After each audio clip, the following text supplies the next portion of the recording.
That is. Derrick, thank you so much for coming on the Easy Prey podcast today. Yeah, thanks for having me. I'm glad to be here.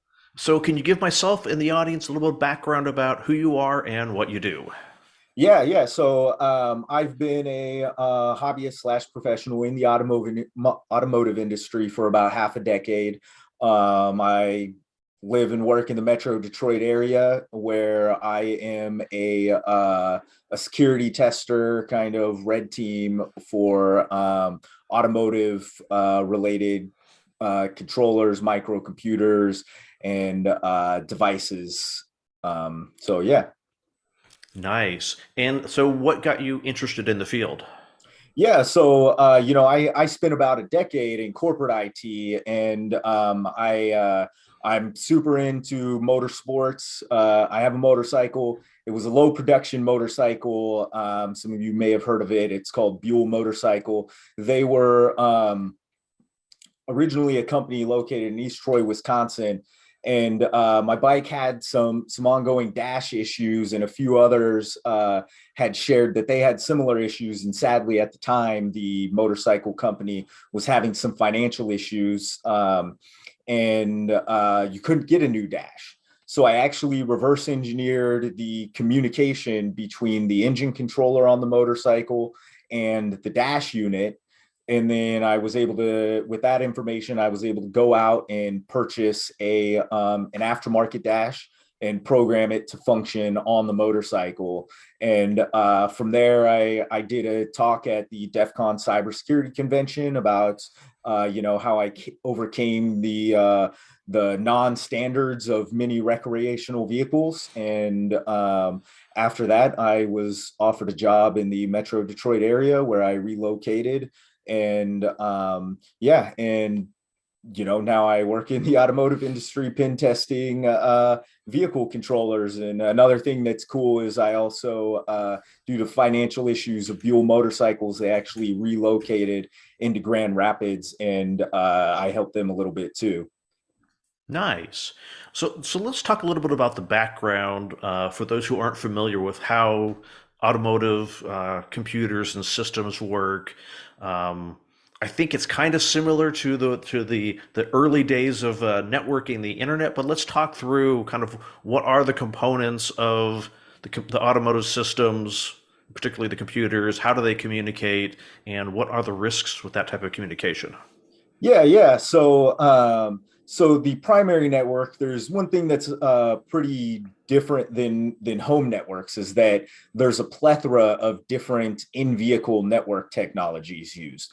But the main one that's used in like every single vehicle is a network technology called CAN bus. And CAN bus is CAN is actually an acronym for controller area network. So a lot of people may be familiar with LAN, which is a local area network, or WAN, which is a wide area network. CAN is a controller area network, and a controller is just kind of fancy term for saying a computer in its most basic form, really. And so basically all the controllers or computers on your car are going to communicate over this CAN bus. Another kind of interesting concept is that a home network is what they would refer to as a routed network, while this controller area network is a bus network, hence CAN bus. And one thing that's kind of interesting about a bus network is that every computer on the network sees all the data coming across, no matter who it's from. And you program the computers to only read the data that's designated just for them, kind of thing.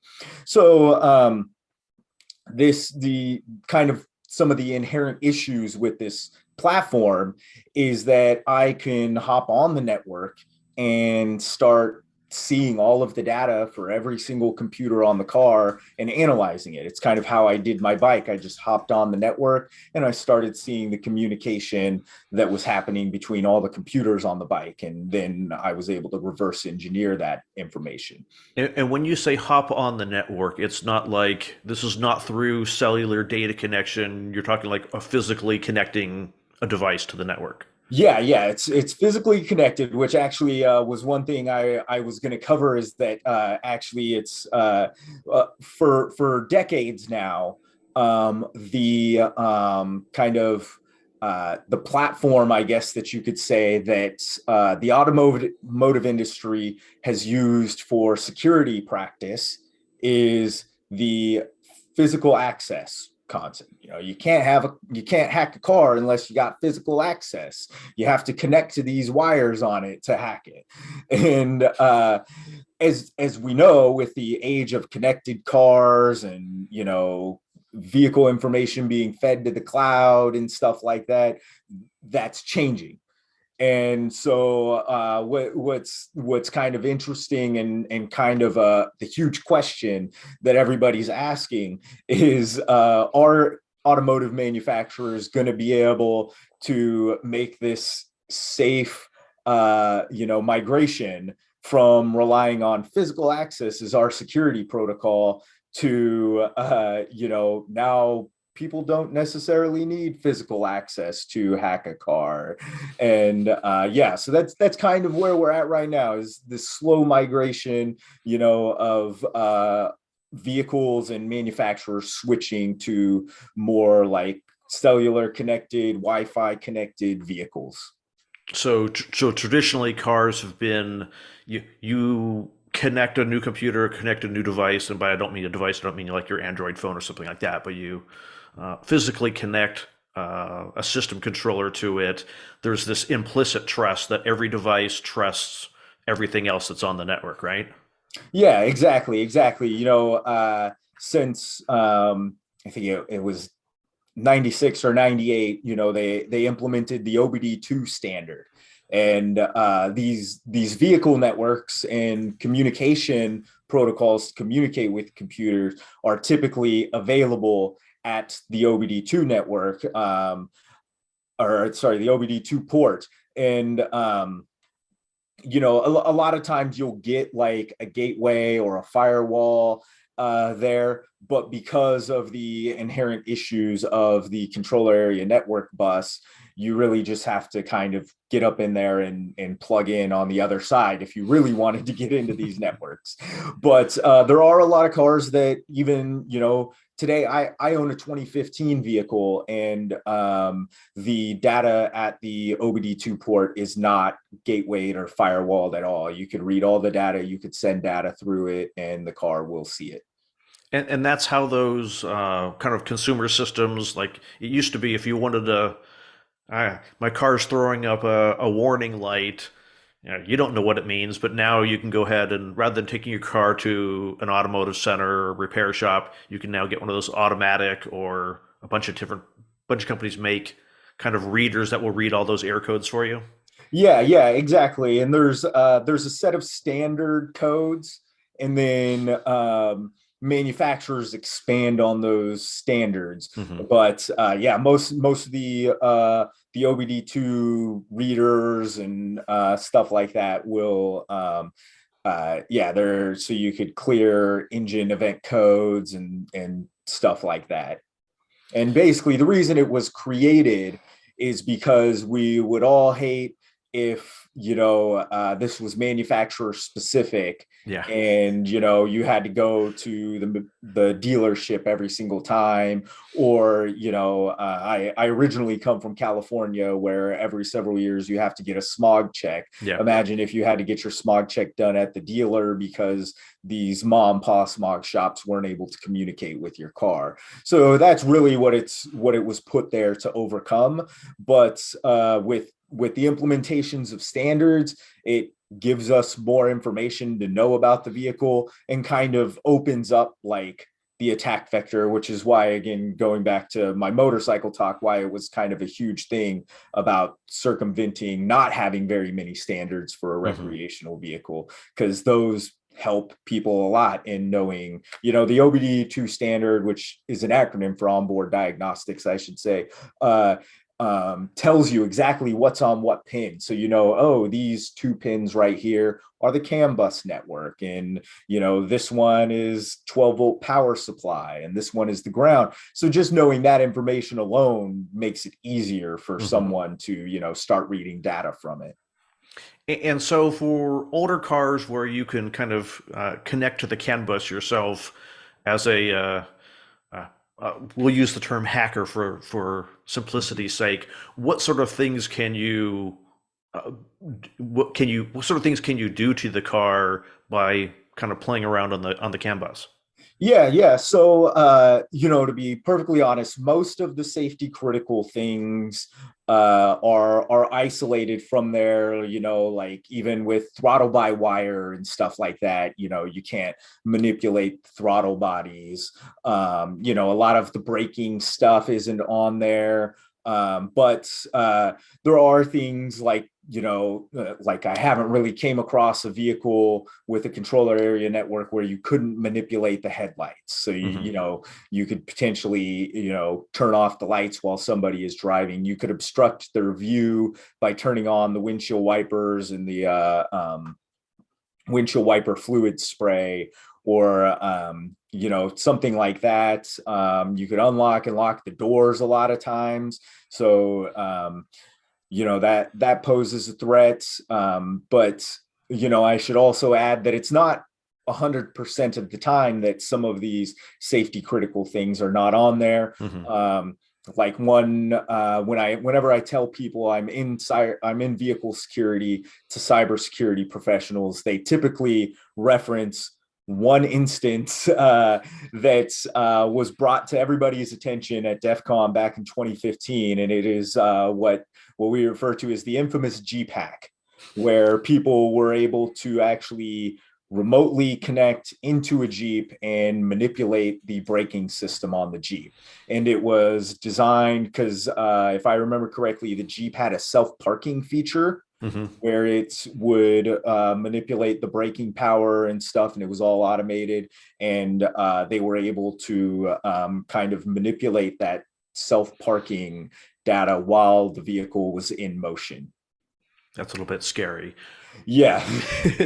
But with the physical CAN bus access, are most people tinkering with it, trying to get better, more horsepower out of their car at the expense of like emissions and things like that?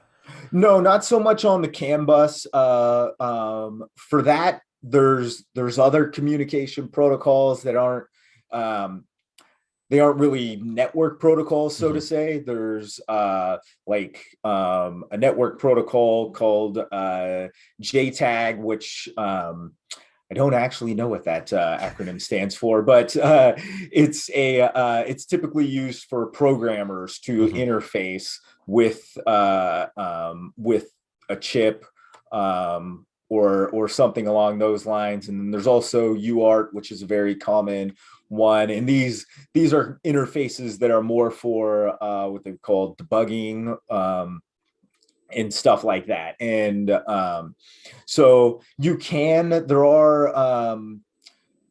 there are ways to communicate with and change the fuel mapping, so to say, of a vehicle over CAN bus. But even those typically require a method of like putting the controller into a certain state and involve a little bit more. I was actually there's a line of pretty popular controllers that require you on two pins to put like waveforms at different frequencies, and then you enter a boot mode, as they call it, and you can then upload different fuel mappings to tune the fuel injection for greater performance and stuff like that. Um, but yeah, so usually that requires the removal of it. I mean, I shouldn't say too, there are a few out there. One thing I use for an example all the time is that with motorcycles, for example, a lot of people who ride motorcycles are more into the performance of their vehicle Hmm. than people who drive cars.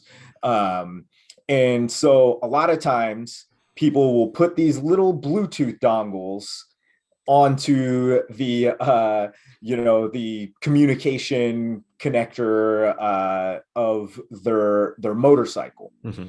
and then they'll get like some software that will allow them to change the fuel mapping and stuff like that. And I think the huge security risk comes in when they grab their tablet. They're like, oh man, let's like upload this fuel mapping that I found online, which in and of itself should not be done unless you really know what you're doing, because any fuel mapping could be online that could cause catastrophic failure to your engine. But and then they're like, okay, we're done. I put on a new exhaust and air filter. I got my new tune, and they throw their tablet in their backpack and they ride their motorcycle for a test ride down to the cafe. And they never remove their Bluetooth Wi-Fi dongle that they used for tuning. And they get to the cafe and they take out their tablet. And they're like, okay, my air to fuel ratio looks good, but really there's a threat there for them. Yeah. Chances are too, I see it all the time, they did not change the like credentials to this device or anything. And now somebody could throw on a malicious fuel mapping and their engine blows up on the way home or something like that. I always tell people, that the greatest way to avoid a security threat, if you're into tuning and stuff like that, is really try to make it so your vehicle does not broadcast any like wireless connections unless it's needed at that point in time. Yeah. So it's kind of like do your work, do your programming in the garage, and then take out the dongle once you're done. Once you're done with everything. Yeah, exactly. And go for your test ride without the dongle. And, like I wouldn't even recommend checking things at a coffee shop. Coffee shops are plethora for uh, computers, and it increases your rate of potentially individuals who know what they're doing. Yeah. The more computer people are around on their laptops, the greater possibility of somebody being a very computer savvy individual are there. But yeah, so really, and honestly, it's I think one huge issue why we're talking about this today is that's actually getting harder and harder. Like the wireless connectivity may not be allow a gateway to the rest of the computers on your car, but I mean, I don't know of a vehicle today that doesn't broadcast Bluetooth all the time. Yeah.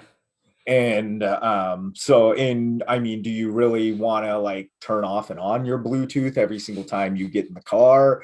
But I mean, it's a potential there with, again, as we mentioned at the beginning, the like the security practices of the automotive industry for decades prior has been physical access. So have they really like put the security concern on the wireless connection where that doesn't require that physical access anymore?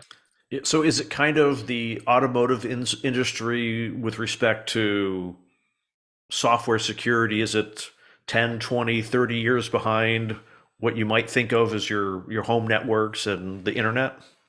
Yeah, I think typically the automotive industry sits like a decade or two behind on technology. They've kind of closed the gaps over the years, but I mean, if you just think of, like we were talking about, uh how long it took for every single car on the market to be implemented with Bluetooth, Yeah. and versus like when Bluetooth was actually implemented, and like when phones started having them and when wireless speakers were out and stuff like that. It definitely took like a good 5 to 10 years after the popularity of Bluetooth speakers and Bluetooth headsets for cars to be like, oh, we should really do this. Yeah. Um, But yeah, and I mean, even like Bluetooth isn't really even the only one. Slowly now we've seen cars roll out with Wi-Fi, cellular. The G Pack that happened, that was a cellular connected vehicle. Um, and yeah, it's just growing, and the question in place is, you know, will the security be on point with the growth and popularity of wireless connectivity to vehicles? Yeah, and I assume that starts meaning that there's a lot more cars with software in them, in a sense that it used to be, you got your AM FM radio and your cassette or your CD player. There's no real infotainment system, and now almost every car has some smart infotainment system in it. Even kind of your entry level cars are more than just that. Are we starting to see more issues with software in cars going bad? Yeah, yeah. I was looking up some information a while ago about the growth in software in vehicles and stuff like that. And if we think back just to 1980, the only computer in a car was the fuel injection system, the engine controller. And now we think to today, we have the engine controller, the body controller, which controls the door locks, the windows, and all the good stuff like that, the alarm system, and all the way to what we're getting into now is the driver assist related engine control or car controllers, and the automotive controllers for the driver assist. We aren't just talking one. We're talking like a good like 10 to 20 for radar, for the actual control of the vehicle and stuff like that. And a lot of times there's like different types of radar systems on these vehicles, so different controllers for that. And it just kind of opens up the threat of, if we think like, since we're on the talk of vehicles, there's an old saying in mechanical engineering that's the more moving parts, the more capable of issues. And it's the same thing when you keep implementing more code, more computers, and that code base continues to grow. There's just a higher probability for issues. Whether there's just bugs that maybe like very particular to a scenario that 0.001% of people are gonna come about, or whether it's a huge issue such as the G-Pack, where Mhm. and I think one thing that's really interesting is that in my search for statistics, while the growth of vehicles that have been recalled to software related issues has grown immensely since 2015, the actual amount of software related recalls has only increased by one additional recall since 2015. So it just kind of goes to show you where, and it actually offers a sense of security for us that, oh, there's clearly tons and tons more vehicles with larger code base and stuff like that, but the issues aren't growing. Yeah. So that gives us a sense of security that despite the high number of vehicles that are going on the road with highly controlled by computers, the issues aren't growing at the same rate of the vehicles using them. So that's somewhat comforting. So let's move on to the question that everybody is asking. Everybody has seen uh, the Fast and Furious movie where it's all the cars are taken over and it's raining cars off of parking structures and the cars are swarming down the streets because they've been hacked.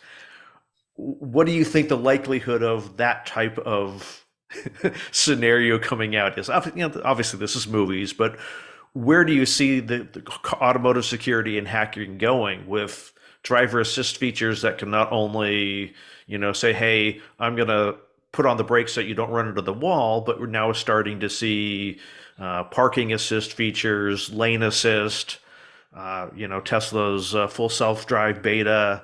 that what Chevy's got their Blue Cruise. So there's a lot more systems that are controlling things, acceleration, deacceleration, turning, so much more than just windows and locks. Yeah, yeah, and I don't know, like I I don't want to be concerned, but at the same time, I'm concerned. Mm-hmm. like because again, I just keep thinking about back to the 2015 scenario with the Jeep. And if at the time that automotive controller was implemented into 20 more cars, like that could have posed a huge issue, Mm-hmm. greater. I mean, it already was a huge issue, but the like that could have been catastrophic. I mean, especially with the fact that a lot of automotive manufacturers actually utilize the same controllers. It's not Mm-hmm. just like, oh, Chevy only uses Chevy controllers. These companies are sharing these controllers developed by companies like Continental and stuff like that. So we're seeing these same controllers implemented across multiple vehicles. And while typically safety critical systems are not controlled by CAN, like I mentioned before, it's not a 100%. Mm-hmm. And so it's the threat is always there. That's the same way when ransomware came out, and everybody, you probably asked the same question: what do you think the likelihood of a hospital or hospital uh, Yeah. um, computers that control people's like hearts and stuff are going to be ransomed? And I'd imagine they probably said the same thing, like it's the worst possible scenario and we hope it doesn't happen. Yeah. But at the same time, like, the threat is still there. It's still there, and it's still plausible. And with ransomware, clearly we saw hospitals get ransomed, and so there's no way to tell. But the only thing we could hope is, like I keep going back to, that the automotive industry is able to keep up with the wireless connectivity that they start to implement. Mm-hmm. And that's partly my job. So I I'm trying my best for all of you. So is at least there's currently an advantage that, and I won't say all cars because I don't know enough, that almost all cars are physical steering linkage, physical brakes, that it's not a whole lot of drive-by wire yet. So you know you can't, while like the infamous, like the TV shows, like the person's driving and all of a sudden, oh my, even though I'm stamping on the brake pedal, nothing's happening. Um, Yeah. So that since you have a physical connection, you could still stamp on the brake even if your car is hacked, so to speak. yeah. There's the only issue that I've seen myself that was probably the most concerning, that I still was able to easily overpower, like it didn't require any strength, is that there was a vehicle that I was playing with at one time, out of the several hundred or so vehicles that I had done some data logging and testing with at my previous employer. There was one vehicle in particular that I was able to plug into the OBD2 ports, and by feeding it rogue data, the like I said, when you because of the bus, when you feed it data, all the controllers will see it that are on the network. Mm-hmm. And the steering wheel started moving as I fed it randomized rogue data. And this car had no driver assist features Hmm. at all. There actually was not even a trim level for this vehicle that had driver assist features, but yet I was able to control the steering wheel. And usually features like that aren't even accessible through the OBD2 port by a third party, because typically you have to bypass what one could think of as a firewall, if you're familiar with standard computing and the firewall that protects you from the internet. It's the Yeah. same way. There's a firewall that protects the car from rogue data coming in. So there's like a few, the security on the firewall varies vehicle to vehicle, but it typically just won't allow you to send this rogue information. And so the fact that I was able to send this rogue information and access a safety critical system definitely blew me away. But like I had mentioned, it was fairly easy to just grab the steering wheel and not allow it to control the vehicle. But this vehicle, because it was a very base model one, also had no wireless connection aside from a Bluetooth phone connection. Hmm. So it wasn't like, oh, this could be like attacked through a cellular network or anything like that. Uh, but but yeah, and that also kind of goes back to the fact how I was sharing that, different cars all use the same controller. So this Yeah. car didn't have these features, but because it's shared a controller with one, and it also appeared to possibly share the steering column capabilities of a vehicle, that I was able to manipulate this data and manipulate the steering wheel on it. So I mean, it's there, and the threat, I think, is real, and it just looms more and more as more vehicles have those wireless connections. That's it's scary and at the same time encouraging that it isn't a current problem, really. Yeah. It's I one thing that's kind of funny is I had thought about trying to program like a video game controller that I could plug into the OBD2 port of this car and just drive it around with a video controller. That's great. So there's one other question I wanted to ask, and I don't know if this is up your alley or not. Um, but I've seen videos online of people coming into the neighborhood with a wireless device and unlocking people's cars, uh, even though they don't have the key fob. Are there really such devices like that? And if there are, what can consumers do to keep their cars from being unlocked like that? Oh yeah, definitely. That's a real one, and it's probably the thing most thought of when I mention car hacking to non-technical individuals. Is they're like, oh, like unlocking a car without the remote or and stuff like that. And it definitely is a huge issue. There was a vehicle manufacturer that was like hitting the news because people were doing black box, as they would call them, like attacks on the vehicle. And there was another individual who a while back released an attack on some Hondas, and and then there was another one on another vehicle manufacturer where you could like pull off the plastic around the steering column and use like a USB cable to start it. It didn't Oh wow. require any like, you didn't need to send anything across the USB cable. I can't remember exactly how it was, if it involved like shorting or what, but the threat is definitely there. And I think the big thing to avoid these, because a standard user can't really do much to avoid these. It's coded in the car, Hmm. it's a bug. But I think one of the huge issues actually with cars, and there's kind of a catch 22 here, is that when we have a bug on our home computer, Microsoft says, hey, you have an update. And as much as we hate to do it, and as much as we may be behind on our updates, it's a simple process. Yeah. You hit the update, you restart your computer, or your computer restarts in the middle of you trying to do something important by itself to install them, and makes it so you can't use it for the next 20 minutes.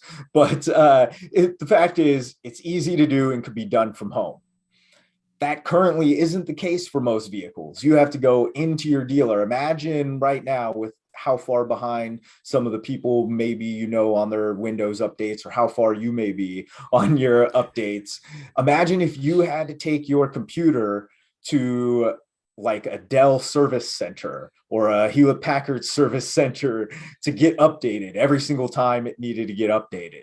Yeah. Uh, it would be hard.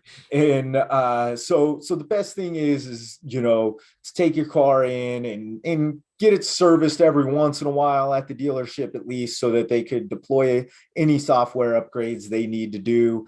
Follow recalls, which I'm sure like people already do. Is it's pretty common to look up recalls on the vehicle. And then the catch 22 I was mentioning that's here is what they call OTA, or over the air updates, Mm-hmm. which is when a car has a cellular network, or it rolls into the garage and connects to the Wi-Fi at the house, and it will download the update and update itself just as a computer does. And the catch 22 is that that is a wireless connection that makes the car susceptible to issues. Yeah. and of course too, there's the fear that maybe there's a bug in that new update. But as I come from corporate IT, and doing some sysadmin work and stuff like that, I am adamant about always doing the latest update. But yeah, there's so there's the issue, because a lot of people are like, my computer or my car has been working fine forever, like I don't want to update it because that could institute a new issue. So of course there is that a new issue could be implemented with a software update. And then of course the wireless connectivity issue that allows your car to be attacked remotely. Mm-hmm. So how crowded is kind of your field of automotive system security? Yeah, that's actually a huge thing that with this growing need of security professionals, where there's a huge shortage of employment. And it's one of the things that actually worries me most, is that we are not going to have the workforce of security professionals to keep up with the need of security. Mm-hmm. Because a lot of people, when they go into security, they think of things like oh, web apps, because websites get hacked, or corporate IT security because corporations get hacked. And it's just now kind of starting to be like IoT, or Internet of Things security, because an Alexa could get hacked. Yeah. But we still haven't crossed into where people are thinking like, oh, cars could get hacked. And the need is great. It's there. It's it pays well. And like I mentioned, I've only been doing this hobby / professionally for half a decade. And and I skyrocketed into the field faster than I ever did in corporate IT. And it's there. So, if you're in IT and into security, and, especially if you're into hardware hacking, Internet of Things hacking, look into the automotive industry, because we need your help. Are there any particular resources that people can go to find out more, or is it you kind of have to dig on your own to find them?